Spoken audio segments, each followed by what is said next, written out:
came up here and worked early in the morning and late in the evening, and we grew bushel after bushel of tomatoes. Last year really had a lot of tomatoes, and it was just wonderful. This program has really helped my family.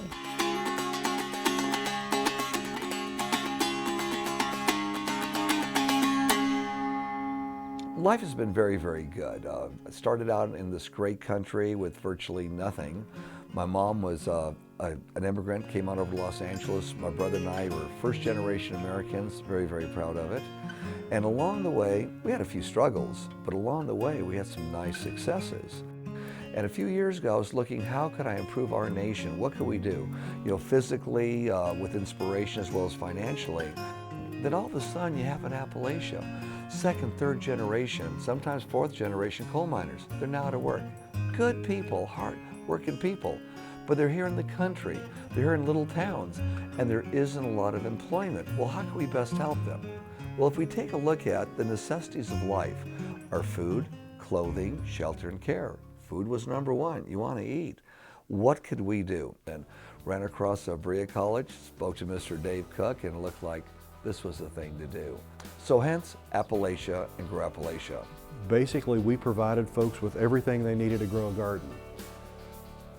We provided the seeds, the plants, the tools. We bought equipment for each of the sites so that they could plow and till the soil and make workable seed beds out of it. We provided folks with all the equipment they needed to preserve the food, can it, pressure can it, freeze it, dehydrate it. We provided technical assistance so that they knew how to use all these things, and we, in every site, provided a series of educational programs so that people had the knowledge to work with. I'm a firm believer that if you give people the tools to work with and the skills to use those tools well, they can do just about anything.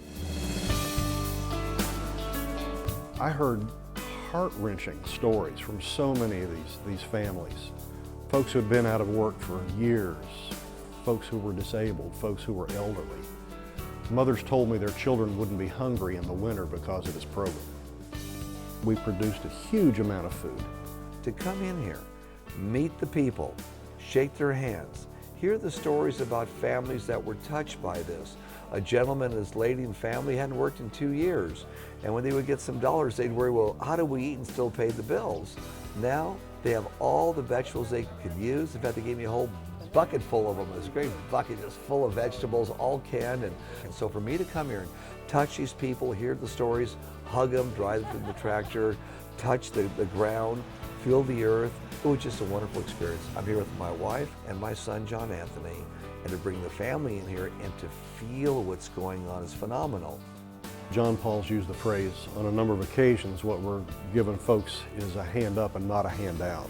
That phrase has been used a lot, but never more appropriately or honestly than in this case.